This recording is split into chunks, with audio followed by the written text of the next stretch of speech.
Perkenalkan, nama saya Jovian Hyung dengan NIM akhir 12. Pada kesempatan kali ini, saya akan menjelaskan simulasi pada CPU simulator yang merupakan tugas dari Postes 2 sistem operasi. Langsung saja kita masuk ke dalam pembahasan materi. Jadi, pada simulasi CPU simulator, ada 3 praktek penjadwalan CPU yang dapat kita lakukan. Yang pertama ada algoritma penjadwalan FCFS atau First Come First Serve, yang dimana algoritma ini dia akan menjalankan proses berdasarkan urutan kedatangan proses.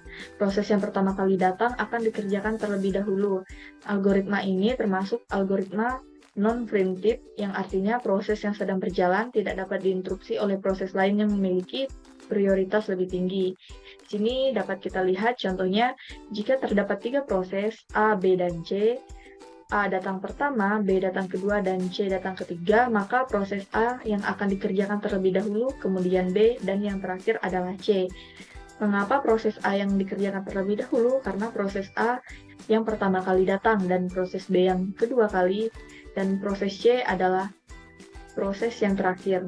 Jadi dia akan menjalankan dari proses yang pertama kali datang. Langsung saja kita masuk ke dalam contohnya. Sini saya telah membuat program untuk FCFS. Saya copy, lalu saya masuk ke dalam aplikasi CPU simulator.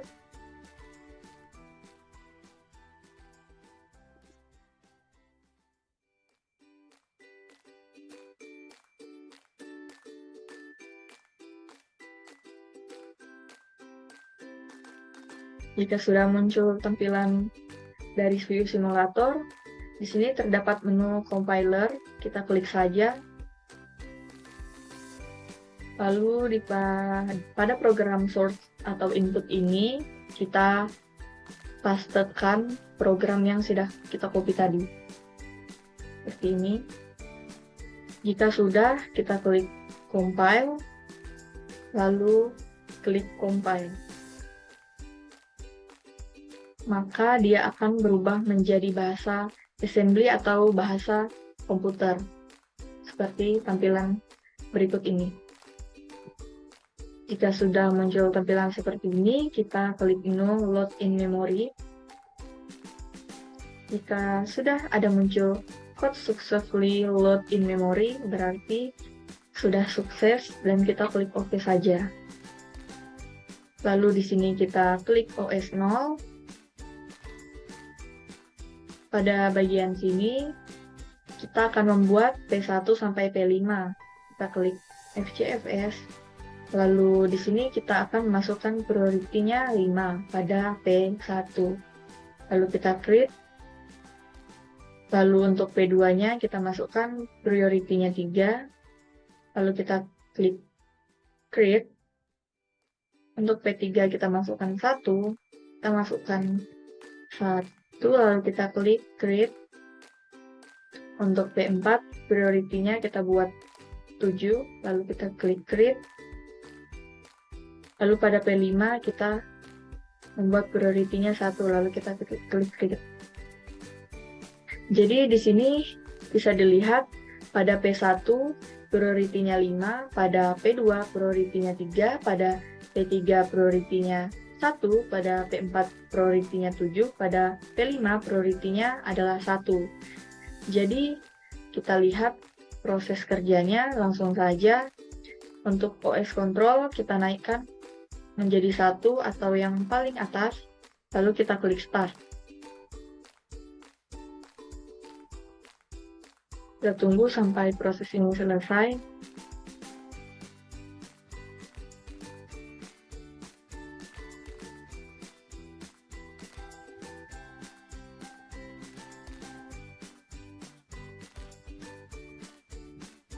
Jika sudah, kita klik Views, lalu klik View Log. Lalu di sini dapat kita lihat cara dari proses CPU-nya bekerja, yang dimana di sini P1 terlebih dahulu yang diproses. P1, lalu P2, P1 dengan lama waktu rata-rata 0,6 sekon, lalu P2 dengan waktu rata-rata 5,45 sekon, dan P3 dengan waktu lama 10,78 sekon, dan P4 dengan waktu lama 16,25 sekon, dan P5 dengan waktu 21,34 sekon. Jika kita ingin melihat pada proses diagramnya, dapat kita lihat seperti ini. Walau priority yang kita masukkan tadi itu tidak beraturan, tidak terurut dari angka terkecil ke terbesar, kita isikan secara acak. Tetapi karena ini merupakan algoritma FCFS, maka dia akan menjalankan program yang pertama kali masuk. Karena yang pertama kali masuk adalah P1, maka akan P1 terlebih dahulu yang akan dijalankan. Lalu P2, lalu P3, lalu P4, dan P5. Di sini bisa kita lihat rata-rata waktunya yaitu 10,78 sekon. Jika sudah seperti ini, maka penjadwalan FCFS telah selesai. Selanjutnya kita masuk ke dalam algoritma penjadwalan SJF.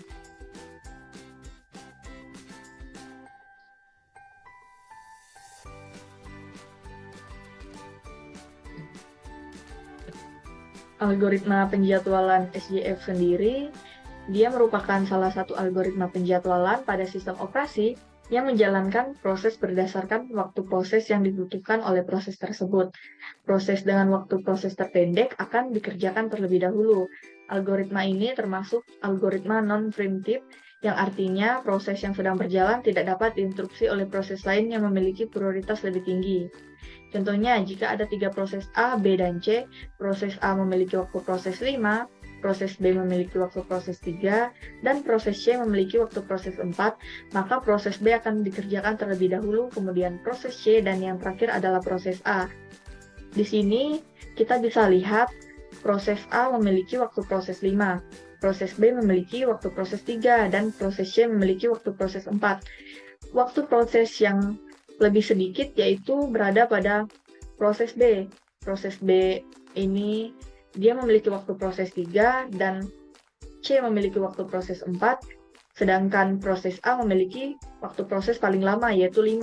Maka dia akan menjalankan waktu proses yang lebih sedikit, yaitu waktu proses 3 ada pada B. Jadi yang akan dijalankan B terlebih dahulu, kemudian C, kemudian yang terakhir adalah proses A karena dia memiliki waktu proses yang paling lama atau waktu prosesnya adalah 5.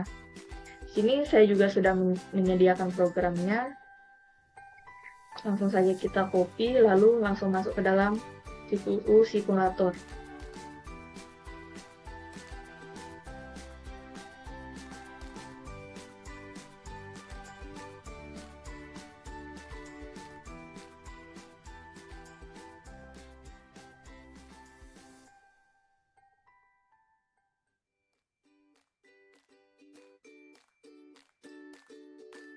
Jika sudah seperti ini, sudah muncul tampilan oleh CPU Simulator, kita langsung aja klik menu Compiler.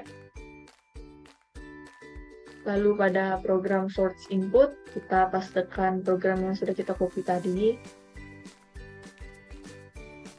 Lalu jika sudah, kita pilih Compile, lalu klik Compile. Kita menunggu hingga berubah menjadi bahasa assembly atau bahasa yang dimengerti oleh komputer. Jika sudah seperti ini, kita klik aja load in memory, lalu klik OK. Lalu kita masuk ke dalam OS 0. Di sini kita akan membuat P1 sampai P5. Karena kita menggunakan algoritma SJF, kita pilih Source Job First, yaitu SJF. Lalu di sini kita pilih Non-Preemptive. Lalu pada OS control-nya, untuk phase-nya kita naikkan paling max, yaitu paling atas. Lalu untuk P1-nya, di sini kita buat priority-nya 1, dan waktu lama proses adalah 2. Lalu create new process.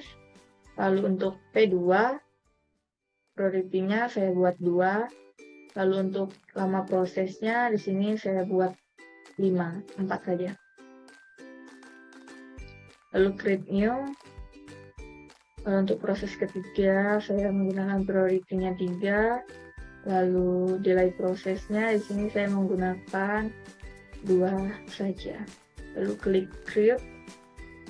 Lalu untuk P4 sini saya menggunakan priority-nya 4 dan delay proses atau lama prosesnya itu saya menggunakan 5. Jika sudah, klik create. Dan untuk P5 yang terakhir saya menggunakan priority-nya 5 dan lama waktunya 0 saja. Kita klik create new process. Jika sudah seperti ini, kita klik start. Sini dapat kita lihat prosesnya. Kita tunggu hingga selesai.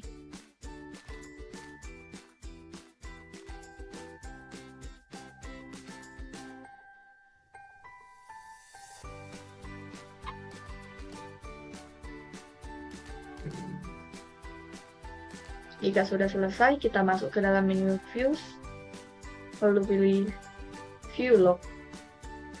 Di sini bisa kita lihat ya proses yang dilakukan oleh CPU atau yang dijalankan oleh CPU. Karena tadi waktu P5 ini waktunya 0, maka dijalankan terlebih dahulu karena waktu prosesnya lebih dikit. Yang dijalankan adalah P5. Lalu bisa kita lihat setelah P5 yang dijalankan adalah P1, terus P3, lalu P2, lalu P4. P5 dengan waktu proses 0,06 sekund, P1 dengan waktu proses 6,21 sekund, P3 dengan waktu proses 11,44 sekund, dan P2 dengan waktu 16,46 sekund, P4 dengan waktu 22,46 sekund, dan kita akan melihat dalam bentuk diagramnya. Kita klik View Process Touch. Di sini dapat kita lihat ya, P5 dijalankan terlebih dahulu karena waktu prosesnya adalah 0. Setelah itu dijalankan P1, lalu P3, lalu P2, dan P4. Kenapa di sini P4 dijalankan paling terakhir? Karena P4 memiliki waktu proses yang paling lama, dan P5 sendiri memiliki waktu proses yang paling sedikit. Jika sudah muncul tampilan seperti ini, maka proses algoritma SJF telah selesai. Dan kita masuk ke dalam algoritma deadlock.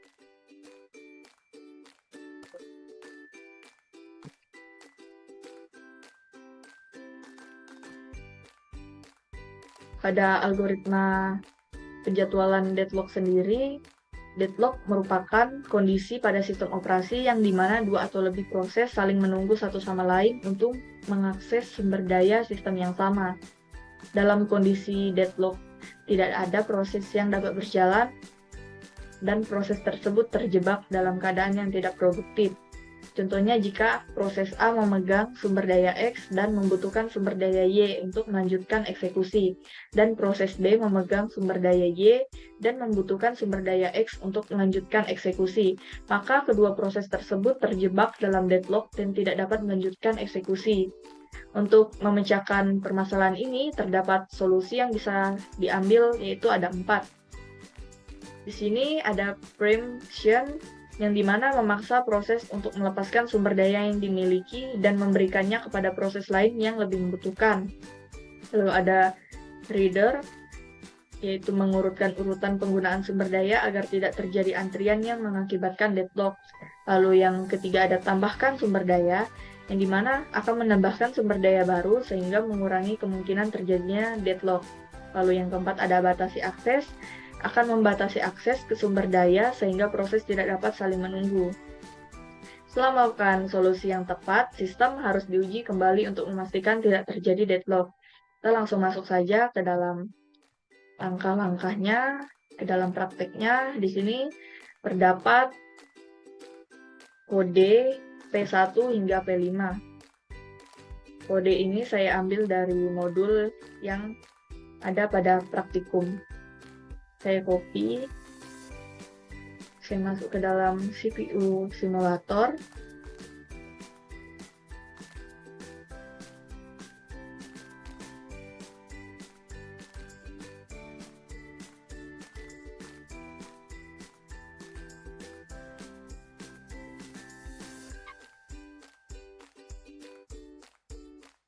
Jika tampilan sudah seperti ini, kita klik No Compiler.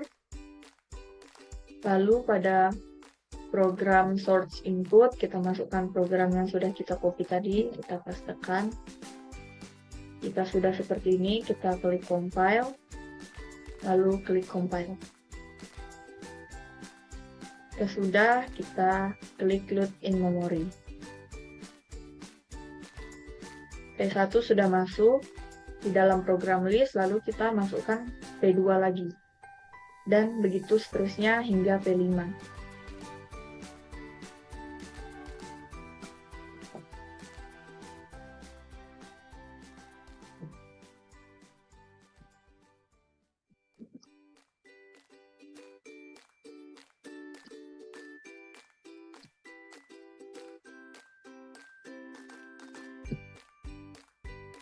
Yang sudah, klik compile, lalu compile, lalu klik load in memory. Di sini P2 sudah ada, lalu kita lanjutkan lagi. Untuk P3, langkah-langkahnya sama seperti P1 dan P2.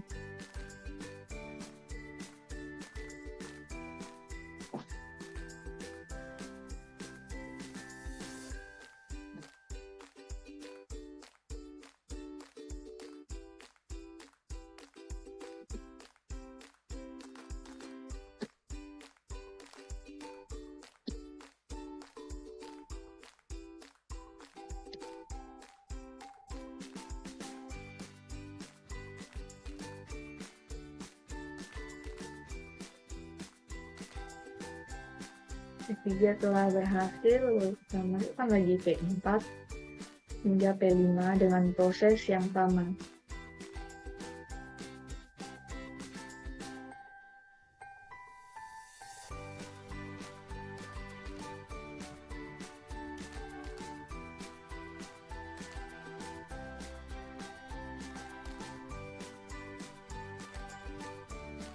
Klik compile, lalu compile. Yaitu klik load in memory. P4 telah berhasil dan kita pada proses program terakhir yaitu P5. Kita tekan masuk ke dalam CPU simulator. Kita pastekan atau kita tempel program yang sudah kita copy.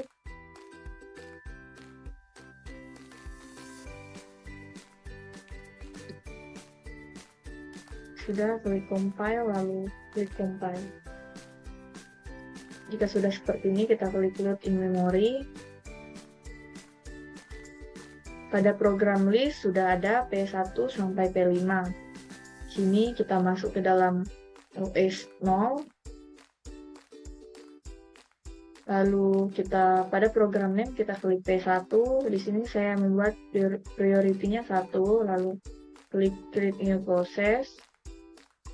Pada P2 saya buat priority-nya 2, lalu klik create new process. Pada P3 saya buat priority-nya 3, lalu klik new process. Pada P4 saya menggunakan priority-nya 4, lalu klik create new process. Pada P5 saya menggunakan priority-nya 5, lalu klik create new process. Jika sudah tampil seperti ini pada ready prosesnya, langsung saja di sini kita pilih pada schedule-nya ini Robin. Lalu untuk OS controlnya kita naikin paling max. Jika sudah, kita klik start.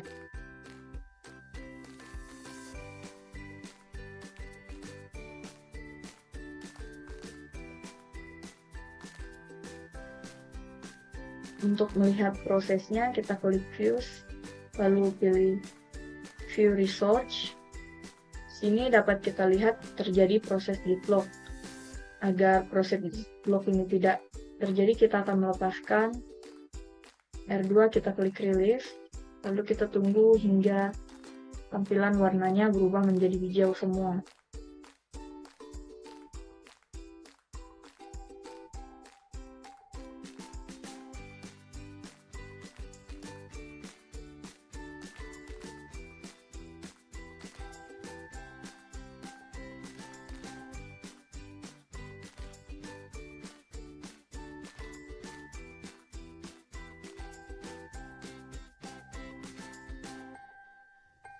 Jika sudah hijau seperti ini, maka proses round robin atau deadlock yang kita lakukan telah selesai.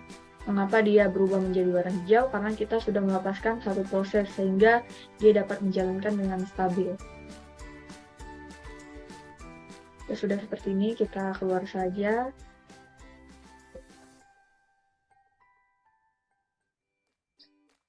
Kita sudah menjalankan 3 penjadwalan pada CPU, yaitu tadi ada yang pertama algoritma FCFS, yang kedua ada SJF, dan yang ketiga ada deadlock. Pada pembahasan CPU simulator atau simulasi pada CPU simulator telah selesai.